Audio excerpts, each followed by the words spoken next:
So doctor, what are some common muscle imbalances or weaknesses that dancers may experience related to plies? Okay.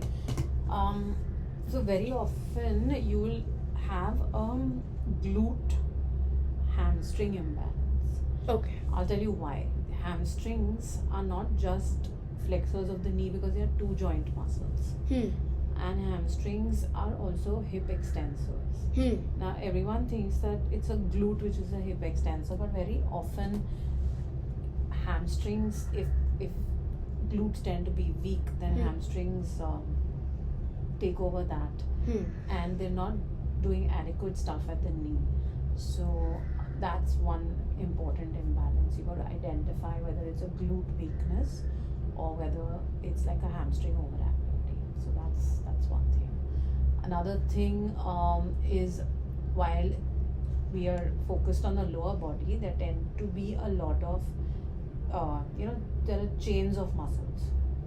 So there's something known as the posterior oblique sling, which involves the lat of the opposite side as the glute. So if the glute is weak, you could end up straining. If your right glute is weak, you could end up straining your left lat, not just the lower body. Okay, so lots of those are the common imbalances. Then that's the big glute maximus, the side glute, the gluteus medius, very important muscle in a plie, in a dance, in anything in life. Your gluteus medius and your adductors, they don't stabilize your pelvis. I mean, this should be strong to stabilize your pelvis. If that's not okay, no plie is happening correctly. Okay, so the side glutes, important to check. If the adductors are overtly tight and the gluteus is weak, the medius is weak, that's another imbalance. Then of course, having weak calves, you can't be doing a plie, you'll end up with an injury. Simple as that. Those are the most common imbalances. And are there any specific are there any specific muscle imbalances or weaknesses that are commonly observed in dancers? The ones that I told you. In ballerina specifically, I think there's a lot of extension, back extension. Yeah. So not just muscle imbalances, you can end up getting these spine injuries. Okay. In ballet, including repeated extension, which can give you for young ballerinas whose bone maturity is not complete. Bone maturity happens at different ages. And if this excessive extension happens in the spine, you can even get one small fracture, like a pars fracture. And that can give rise to spine instability. Those are the dangerous ones. Those are the ones, a back pain shouldn't ever be ignored in a ballerina, because there's so much lumbar extension. Okay. And the other imbalances I told you about, a lot of tiptoe standing. You will be the better person to give me the technical names, but a lot of forefoot injuries. Yeah. A lot. So because there's pressure going on in an area that's not designed to take pressure, but it's being taught how to take pressure. So I say never hurry when you're changing the weight bearing points. Never hurry into this. So both ends of the lower quarter, what I say, above the hip and the absolute tiptoe, and where that tiptoe is concerned, the ankle is out maximum. The ankle is so pointed because I think the foot has to be near vertical. Yeah, so the ankle, there's a bone called talus. So the talus is out so often, and maintaining that balance on an open talus can lead to injuries around the ankle, because the talus is usually seated inside a mortise created by leg bones, and here it's totally open, exposed in that position. So that's another chance of the joint is called subtalar joint injuries. Yeah. Yeah. So, do you recommend any targeted exercises or like corrective measures to Yes. for these issues? Yes, absolutely. For so there is always a balance. The human body has a balance of flexibility and strength. Weight training is strength training, Yeah. and those people who do weight training should be doing flexibility. But people who are doing flexibility routines like ballet should be doing strength training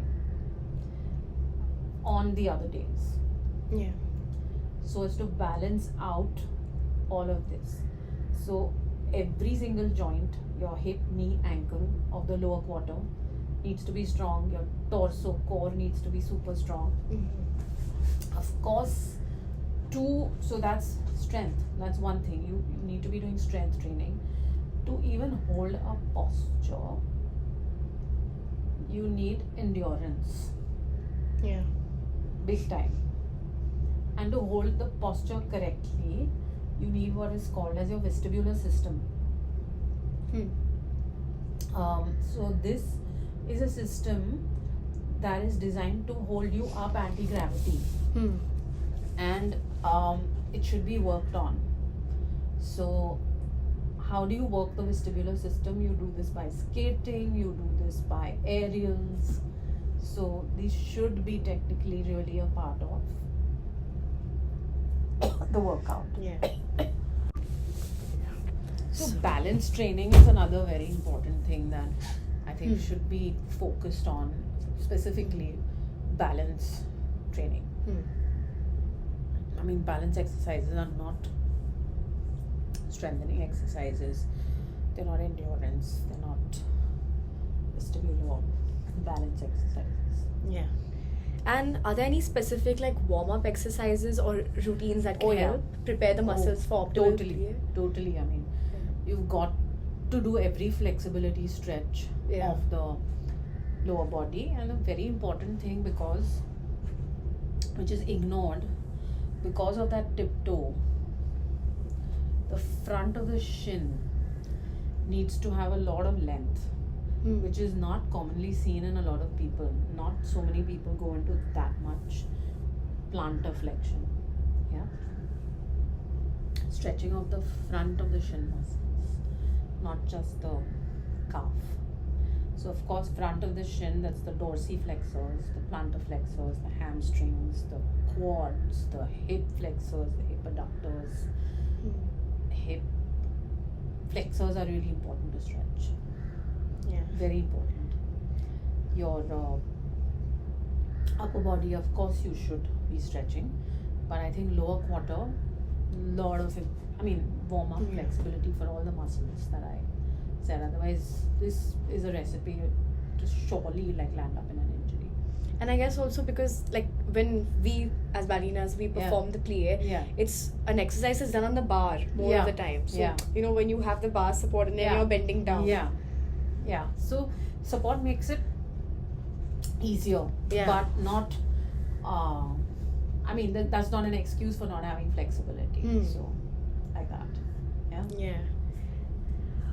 So next, what are the most common injuries associated with the plie or a movement as such, and how can dancers prevent them through targeted muscle conditioning? I think it would be a knee injury or a calf injury that's most associated with a plie, because knee is the middle child of the hip and the ankle, and so it suffers the most. If there's a tight ankle or a tight hip, it's the knee that's going to compensate during the plie, and so it's knee injuries. The best way, I always say, is periodization. Space out your ballet days and space it out with alternative workouts, and don't overdo it. Don't overdo flexibility, don't overdo strength, don't overdo anything. Just give it the right proportion. Yeah. That's important. It would be knee and ankle injuries that would be most affected in a plie. Not so much the hip. And I guess also, so there's like two types: the demi plie where you're just bending with the ankles on the floor, and then the grand plie where the ankles are elevated. Yeah. So you need a lot of power for in the calf. If the calf is inadequate, then you're ending up with calf injuries. Yeah. And from a physiological standpoint, what distinguishes a technically correct plie from one that may lead to injury or inefficient movement patterns? Talking about physiology, I want to ask you a question. How long do you hold a typical plie? So in an exercise, usually like if it's about 5 counts the music, so you're first in like a demi plie, and then you kind of go into the grand plie. So you're like 1, 2, and then 3, 4 you're down, and then again you're 5, 6 you're getting back up into the demi plie, and then you're closing. So all right. So what you need is, so there are 2 types of muscle fibers. One is the red fibers, one is the white fibers. Why they're called red is because they are oxidative. Their metabolism is such that to perform, they are the more endurance types. The white fibers are the movement ones. So all these large muscles, the glutes, the quads, the hams, the calf, all of these consist of more red or oxidative fibers. Now, if your endurance or your nutrition or your hydration on a particular day is not okay, and you demanded, say, a lot of plies from these large red fiber muscles, and they don't have adequate oxygen or glucose or water or all the nutrients, the sodium, the potassium, the calcium that is required for prolonged muscle contraction, then they can end up, A, you start cramping, and then B, you end up with like a muscle injury. Okay, so physiologically you need the correct metabolic support for providing these red oxidative muscle fibers with all the stuff that they need. The Krebs cycle. You remember the Krebs cycle doesn't leave you even when you're here. It's nuts. I hated the Krebs cycle, but it's all about the Krebs cycle. Yeah. So, are there any advancements in like sports science or biomechanics that dancers can leverage to enhance their plie technique and muscle engagement? Yes, lots. So, first of all, for how long you need to hold a plie, how many plies you need to do, say, during a 3-hour performance. Do you have that endurance? Do you have the strength? Do you have the adequate muscle power? You go through something called a VO2 max screening. Okay, VO2 max is your fitness. It's a computerized fitness test. How fit you are. Are you fit to perform a 3-hour ballet show, which may need 800 plies through it? Correct me if I'm wrong. So 800 plies and 100 other moves, twirls, the tiptoes, the jumps, all of that. So you should do like a VO2 max. That's your. They make they see your oxygen carbon dioxide exchange at the lungs, and how fit you are can be reported on that test. Okay, whilst you're running on a treadmill. While I know this is not dancing, but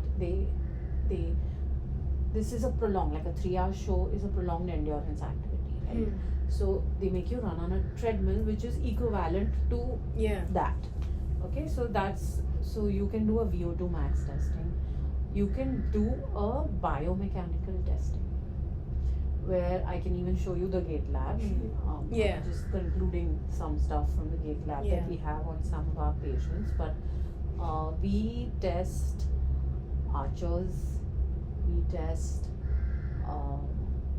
weightlifters, pistol shooters in our Gait Lab biomechanically.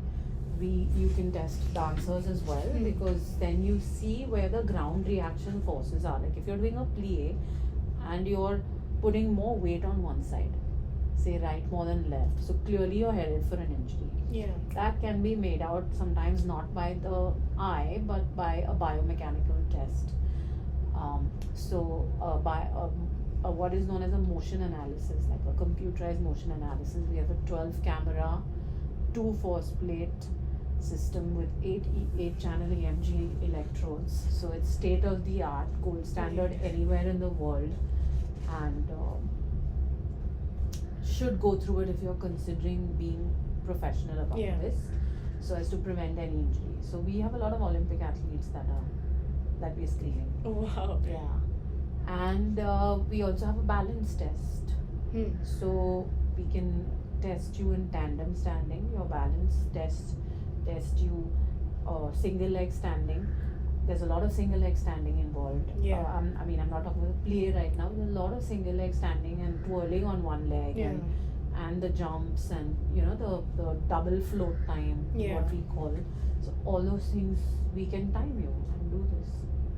Now there are even wearables. So this is a dabba of straps of the wearables. Oh. Yeah. So we can make you do this stuff like a squat analysis or a jump analysis, like a vertical jump analysis. I can do it for you, like just by strapping something to your leg and making you jump, and so we can do all of that. So these air time, landing force. So injuries can happen while you're landing, right? From a jump. So where's the shock absorption? Poor. Is it at the hip, the knee, or the ankle? And what do we train? So all these things can be done. And what are some key considerations for dancers who are recovering from a muscle-related injury and looking to, reintegrate plies into their training regimen? So first of all, you have to make sure that the muscle is fully healed before you go into like a plie, because a plie puts quite a lot of pressure on the knee joint and the ankle joint. The ankle typically is the most weight-bearing joint of the human body in any case. Okay, and in a plie, I think it would be 4 times. Let me check the ground reaction forces. Let me be accurate about this. So look. So this is, in a squat, you have, this is known as a ground reaction force, and a jump will have a double of body weight. Between double and 2.5 times of body weight. And in a plie, it would be also reverse double. So double. So taking double your body weight. So before, if somebody is injured and they are training at say a quadriceps of 2 kilos, clearly they're not ready to go into it, and they're not able to do 5, for example. They're not able to. They should not be doing a plie. So you have to have adequate training where your joints can handle at least double your body weight. Okay, so that's important. Okay, you can practice the form when you're offloaded. We have certain equipment like anti-gravity and all that, but that's not available everywhere. They would do better trying that in water, where some of the buoyancy offsets the loading on the knee. Okay, so recovery, water helps. Buoyancy of water helps recovery quite a bit. So if somebody is not able to do this on land, try it in the water to start. And are there any lesser known muscle groups or stabilizers that are crucial for executing a technically correct plie, and how can dancers ensure that they are accurately conditioned? I think we covered them pretty much. So the front of the shin muscles are important here. Okay. Also, those are the ones that get missed out. Also, it's not maybe muscles so much as arches of the foot. There's something called the tibialis posterior, which is the the inside of the foot, which should have good eccentric strength, not just the calf. So the front of the shin muscle and the tibialis posterior, pretty important because it's one of the crucial muscles that hold up the arch of the foot. Whereas you have to maintain the arch of your foot even while you're doing a plie. Yeah. So these muscles need to be working in shortened ranges. So yeah, if there's a hidden hero out there, I think it would be the tibialis posterior. Yeah? Yeah, pretty much. It doesn't let you get plantar fasciitis because your calf is like overworked. Yeah. And how do variations in muscle activation patterns between dancers impact individual technique and aesthetic quality in executing a plie? And what role does neuromuscular control play in this? A weak glute is you're never going to do a correct plie. And if you don't have eccentric strength in your quads, you'll end up having patellofemoral pain. You're never going to want to hold that plie. Anterior knee pain, front of the knee pain. Never going to hold that plie. You're going to shift and there's going to be no aesthetics there. So a lot of, I would say, plyometric training also goes into plying, because the springiness, the ability to, the grace of a plie, I think, comes from plyometrics. Yeah. Not just strength. It's not just brawn. It's adequate flexibility and adequate balance and adequate, of course, strength matters, and adequate eccentric control, which comes from the brain. So holding the knee at the correct angle with muscle control at the right time. Timing here matters, okay? Because when you're doing your heel raise versus your heel flat, the two different plies that you spoke about, again, there's a lot of balance and eccentric work of the calf and the quads going on. Yeah. So all of this matters. So it's brain then, which is firing the right muscles, which need to be strong enough, and you have to have the balance and the equal weight bearing on both sides. Yeah. All of those things matter. And also, as a dancer myself, I've heard my teacher, especially when we do something like the plies on the bar, she always keep the back flat and tuck the glutes in. Which is, she's trying to protect your back from getting injured, and your glutes tucked in is the glutes shortening and working on holding off the pressure going to your knees.